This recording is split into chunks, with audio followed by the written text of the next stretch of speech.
Good morning po, kuya. So, okay lang po ba kuya kung ilipat natin yung toilet natin, kuya? Instead dito yung dati, kuya, tsaka ito yung room. So, ililipat po natin yung toilet natin, kuya, dito. Yan, so yung sa dating septic tank.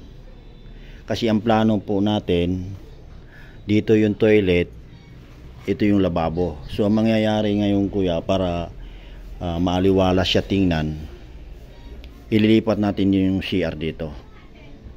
So nandito yung CR, possible nandito yung lababo na siya. Yan. So medyo maganda siya tingnan, kuya. So wala namang gaanong magagastos doon. Halos parehas lang magiging magastos doon, kuya. So ang mangyayari lang po doon yung sa floor drain.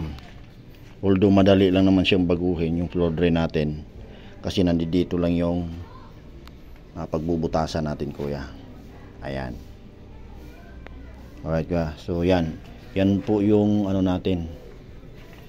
So pwede natin gawin. So mas maganda po talaga nandito yung toilet natin, kuya. So instead nandito yung toilet, ilipat natin siya dito. Itong septic tank po na to, kuya, gagawin natin salas. Alright, kuya. So yung pinto ng kwarto nandito, diretso siya dito, yung partition na to. So magkakaroon sila ng maliit na salas, dito, kuya, salas nila, itong portion na to, kuya. Para pagbukas ng pinto po dito, salas, makikita yung room ng pinto, makikita din. Then itong hindi toilet ang makikita po pagbukas ng pinto dito, kuya. So tago yung toilet natin doon, kuya.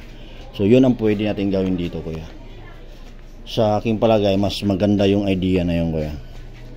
Alright, kuya. So para malaki tong kwarto na to, kuya, nila. Yan, yun po yung idea dito, kuya, kung papayag po kayo, kuya. So wala namang kayong magagastos na malaki nun. Parehas lang din po, kuya, kung ililipat o hindi. Alright, kuya. So yan po yung panibagong idea. Salamat po.